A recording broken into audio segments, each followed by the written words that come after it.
जय Hind friends, welcome to my channel अनेक movies Hindi. यह स्टोरी है एमिली रोज़ की और इस स्टोरी में हमें ये दिखाया गया है कि किस तरह एक लड़की शैतानों का सामना करते हुए बड़ी मुसीबतों से अपने आप को साबित करती है। वह शैतान के आगे हार नहीं मानती, बट उसकी डेथ हो जाती है। मूवी के स्टार्ट में हमें दिखाते हैं एमिली के फादर को और फादर मूर को, जहाँ सब डिस्कस कर रहे होते हैं एमिली को डेथ को लेकर।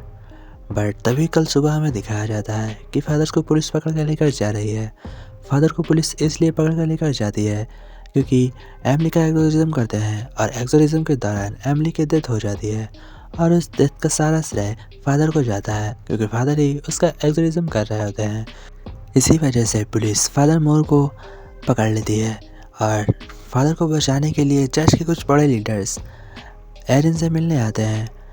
एरिन एक अच्छी वकील होती है, उसने जल्द ही अपना नाम कमाया होता है, उसने जल्द में बहुत सारे केस जीते होते हैं, इसलिए जो चर्च के बड़े लीडर्स होते हैं वह एरिन के पास जाकर फादर मूर का केस लड़ने के लिए कहते हैं और एरिन से यह कहा जाता है कि वो फादर को गवाही देने से रोकें ताकि चर्च की बची कुची इज्जत बरकरार रहे। एरिन कहती है ठीक है, मैं ऐसा ही करूँगा और उसके बाद वह एमिली के मॉम से मिलने जाती है, जहाँ पर उसकी मॉम बताती है कि एमिली कॉलेज जाने से पहले काफ़ी अच्छी हंसमुख हुआ करती थी।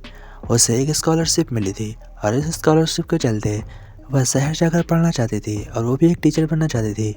इतना बताकर वह वहाँ से चली जाती है और फिर फादर एरिन अपने केस के पहले दिन फादर्स को बुलाती है, लेकिन केस के पहले दिन ज़्यादा कुछ बात बनती नहीं है और केस एथन की ओर जाता है क्योंकि एथन भी एक वकील है और एथन एरिन के खिलाफ केस लड़ता है। इसलिए केस का पहला दिन एथन के पास जाता है। अब केस का दूसरा दिन होता है जहाँ पर एरिन कुछ और सबूत लेकर आती है और वहाँ पर एथन के भी कुछ गवाह होते हैं।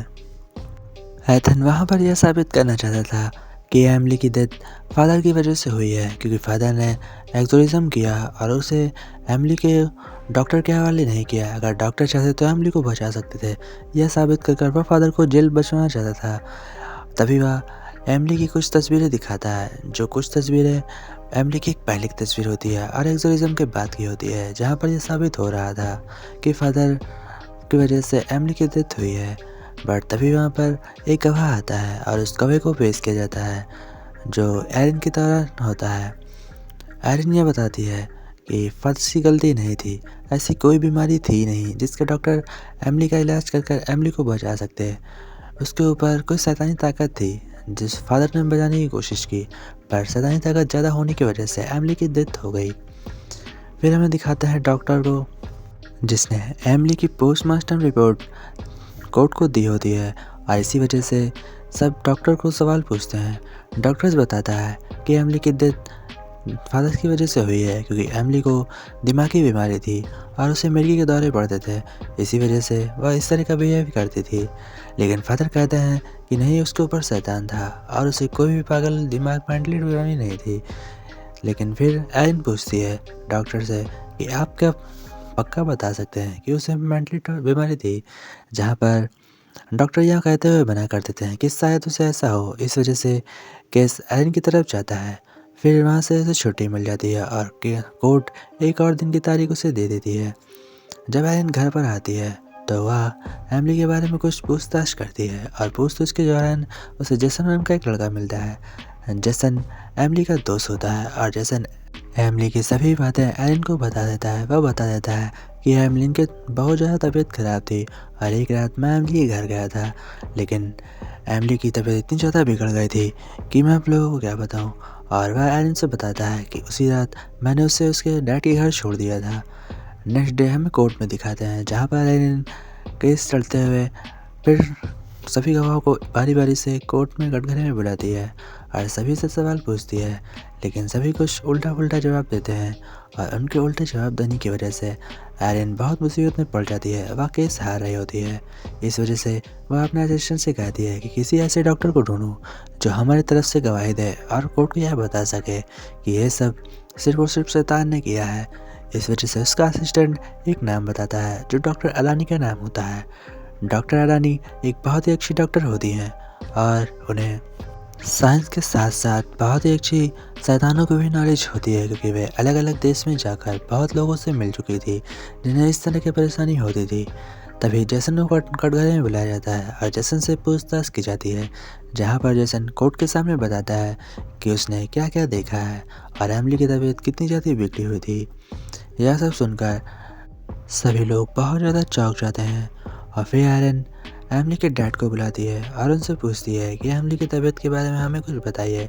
जहाँ पर उसके डैड उसे बताता है कि एमिली बहुत ज़्यादा तबीयत बिगड़ गई थी और वे कुछ कीड़ों और खाती थी, और कीड़ों के खाने के साथ साथ उसके अजीब से दीवार पर अजीबोगरीब निशान थे और उसका शरीर अजीब तरीके से ऐड जाता था। उसके बाद एरन डॉक्टर अदानी को बुलाती है।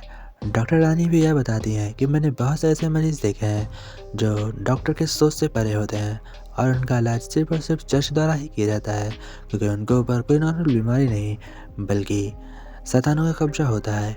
यह बताते हुए कोर्ट आयरन को एक और दिन का वक्त देती है और आयरन से कहती है कि कोई ठोस सबूत लेकर आए।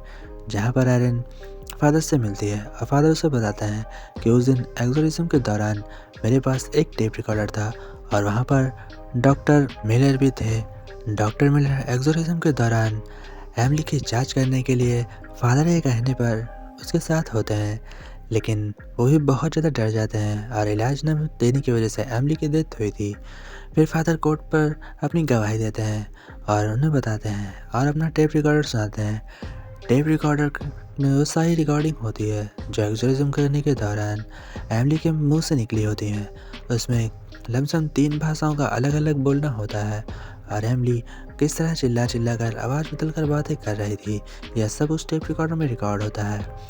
एमिली का जब एग्जोरिज्म किया जाता है तो फादर उसे एक बेड में बांधकर उसका एग्जोरिज्म करते हैं, लेकिन एग्जोरिज्म के थोड़ी देर बाद वो किसी तरीके से बेड से तोड़कर खिड़की से कूदकर दूसरी तरफ भाग जाती है और वहाँ जाने के बावजूद सभी जानवर वहाँ से भागने लगते हैं। फिर उसके डैड भी उसके पीछे जाते हैं और डॉक्टर मिलर और फादर सभी लोग उसका पीछा करते हुए उसके पीछे पीछे जाते हैं, लेकिन एग्जोरिज्म बंद नहीं किया जाता और एग्जोरिज्म ज़बरदस्ती करने की वजह से उसकी हालत बहुत ज़्यादा बिगड़ जाती है और इस वजह से एमिली कहती है कि एग्जोरिज्म रोक दिया जाए। और चर्च का यह रूल होता है कि अगर कोई व्यक्ति एग्जोरिज्म करने से मना कर रहा हो तो उसका एग्जोरिज्म नहीं किया जाता। इस वजह से फादर एग्जोरिज्म रोक देते हैं और एमिली यहीं पर बेहोश हो जाती है। फिर उसे लाकर उसके घर पर रख दिया जाता है और फादर कोर्ट को अपना टेप रिकॉर्डर सुनाते हैं, लेकिन एथन कहता है कि यह सब एक झूठ है और अगर यह टेप रिकॉर्डर पहले था तो इसे पहले पेश क्यों नहीं किया गया। जहाँ पर एरन कहती है कि मुझे भी नहीं पता था कि ऐसा कुछ हुआ था, इसलिए मैं कोर्ट से एक दिन का वक्त और मांगती हूँ, क्योंकि डॉक्टर मिलर कहीं अचानक लापता हो गए हैं और मुझे उन्हें ढूंढने के लिए सिर्फ आपसे एक दिन का वक्त चाहिए। यह सुनकर एरन को एक दिन का वक्त और दे रहता है। फिर एरन को पता चलता है कि डॉक्टर मिलर की डेथ हो गई है। डॉक्टर मिलर को उसी शैतान ने मार दिया होता है जिसने एमिली को मारा होता है, क्योंकि वह नहीं चाहता था कि एमिली की सच्चाई लोगों के सामने आए। फिर एमिली के हाथ से एक लिखा हुआ चिट जो फादर के पास होता है, फादर अपनी दूसरी गवाही देते हुए उस लेटर को पढ़ते हैं और उस लेटर में हमें पता चलता है कि एमिली ने अपनी डेथ खुद ही चुनी थी, क्योंकि उसे क्या हुआ था ये सब उस लेटर में लिखा होता है और हमें बताया जाता है। यह सुनकर एथन कहता है कि यह सब एक मनगढ़ंत कहानी है, इसलिए मैं कोर्ट से अपील करता हूँ कि फादर को उम्र कैद की सज़ा हो जाए। लेकिन एरिन बचाव पक्ष में कहती है कि ऐसा नहीं होना चाहिए। फादर एमिली को अपनी बेटी की तरह मानते थे और अपनी बेटी को कोई जानबूझकर मार नहीं सकता।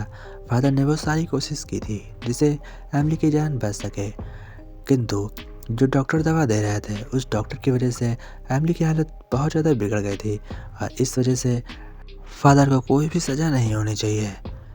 लेकिन कोर्ट ऐसा नहीं करती, वह फादर को कसूरवार ठहराकर उसे सज़ा देने ही वाली होती है कि तभी कोर्ट मेंबर यूरी जज से कहते हैं कि फादर कसूरवार तो हैं लेकिन उनकी कोई गलती नहीं है। इस वजह से कसूरवार ठहराते हुए उन्हें आज से रिहा किया जाता है और फादर रिहा हो जाते हैं।